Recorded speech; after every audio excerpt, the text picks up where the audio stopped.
ほやっほ、イヤホン買ってるかい？ KZ10 周年おめでとう。ふぐみかんのイヤホンレビューの時間だよ。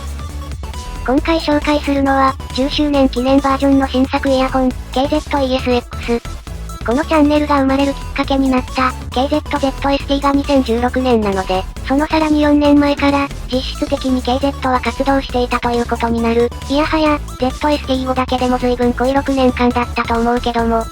最近は、超マルチドライバ路線について、8ドライバの3機種、ZAX、ZAS、それから CCA 系の CA16 で一旦ピリオドを打ち、シンプルな1ダイナミックドライバの開発に注力している KZ。今回紹介する、KZ-ES-X は、そんな1ダイナミックドライバ路線の新路線を示すような一本だ。10周年モデルに、安定感のある従来型のアップグレードではなく、完全に冒険状態の新ドライバを使ってくるあたりが KZ らしいな。この ES-X、12mm の新型ダイナミックドライバを採用している。それ以外の外装部分にも魅力が込められているな。ES-X は、KZ 系のイヤホンでよく採用される、金属製のバックプレート、樹脂製の本体を有する。本体は、内部での反響の乱れを防ぐためか、樹脂製のキャビティが用意されていて、その上からさらにシェルが覆う形になっているぞ。3D プリンタの採用で、ここら辺はさらに自由な設計になったように思う。気になるのは、なんか BA か何かが収まりそうな空白が用意されている点。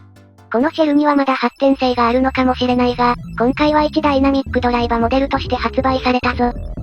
フェイスプレートは凝った形状になっていて、表面仕上げが異なるメタルプレートの中に、透明なエメラルドカラーの樹脂が封じ込まれている。ZES に比べてシャープなデザインになって、玩具感がなくなったな。さらに背面には大きな3連ベントと、従来の KZ 系イヤホンとは、フェイスプレートの仕上げ、構造ともに大きく差別化されている。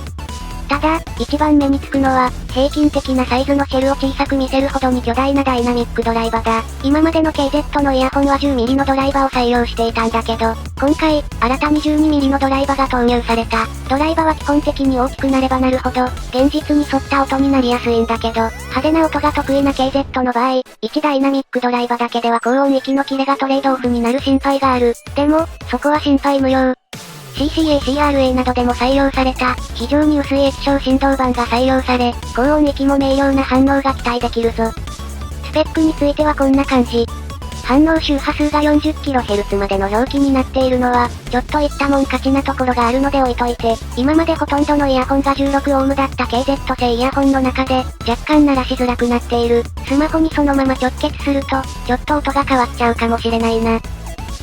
というわけで、10周年記念モデルだけど、過去の業績を称えるというより、10周年にかこつけて新開発品をぶち込んできた印象がある。実際、聞いてみても、過去作のブラッシュアップというよりは、完全に新しいイヤホンシリーズのひな形、という要素が強い印象だ。12mm のドライバーを採用した ES-X は、CRA などよりも自然な低音域のつながりで、かつサブベースがちょっと強め、中音域も十分しっかりと聞こえ、ボーカルなども違和感なく表現できる。高音域は、10mm サイズの薄型振動板を採用している、CRA や CRA プラスの方が優秀に感じる場面もあるな。ドライバーを足したらどうなるんだろう、というワクワク感が強い。全体に、外装の出来と、それからこのイヤホンの発展性を楽しみにするような、10周年記念と言いつつ、新しいラインナップへの誘導チケットのような要素が多い一台だ。そうそう、全日本10億人の KZ ファンが喜ぶ付属品もついている。10周年記念メダル、ZS10 君の顔から剥がされた第2期ロゴが刻印されてるぞ。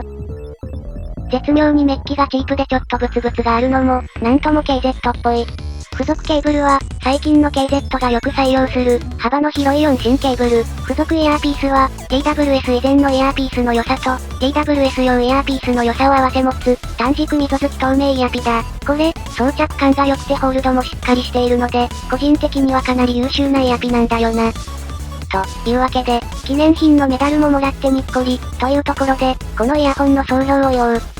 ES-X は、KZ の、これからに期待させられるイヤホンだ。しっかりとバランスも整っているし、音色としても、10mm との違いを感じられる、低音域のまとまり方の良い音色だな。高音域については、結構優しい、より攻撃的な、CCA、CRA や、そこから完璧なバランスに仕立てた CRA プラスの方が、以前の KZ っぽいバランスだな。個人的には、現行 KZ 系の1ダイナミックドライバ機では、CCA、CRA プラスが一番優れているように思う。この ES-X は、新フォーマットの顔見せ的な印象だ。前やってたヒーローアニメの最終進化形態と、新しい今週から始まったヒーローアニメの主人公初期形態みたいなさ。ちなみに、この ESX と同様のドライバーを使っている、KZZES という、12mm ダイナミックドライバに、MST を組み合わせたイヤホンがあるんだけど、そちらと比較すると、ESX の方が、高音域の伸び方が素直だ。ZES はそれほど高音域が伸びない印象で、ケーブルを交換したり手をかけた印象がある。もちろん、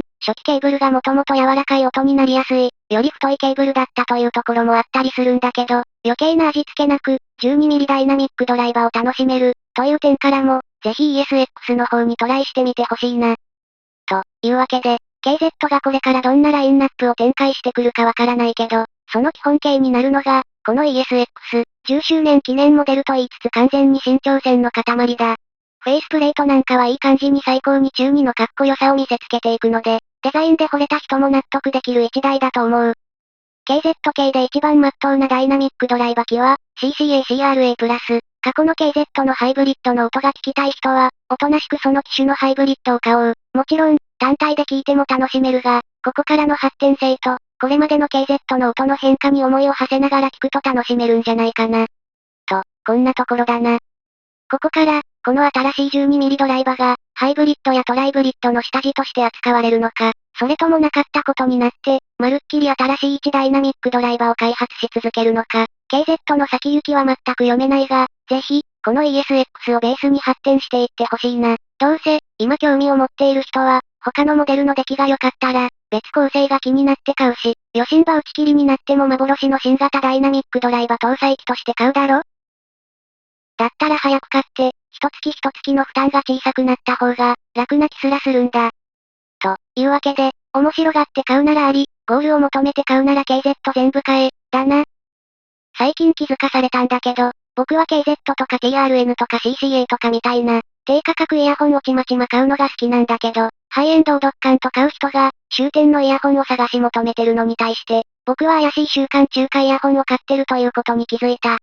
やっぱ毎週届くことに意味があるのかもしれない。今回の ESX は、そんな新作ラインナップの基準点になり得る一台だ。ゴール探索派は、1ダイナミックドライバのおすすめは CCA-CRA+ なので、あっちから掴むのをおすすめするぞ。どうせ12ミリも気になるんでしょ？知ってる。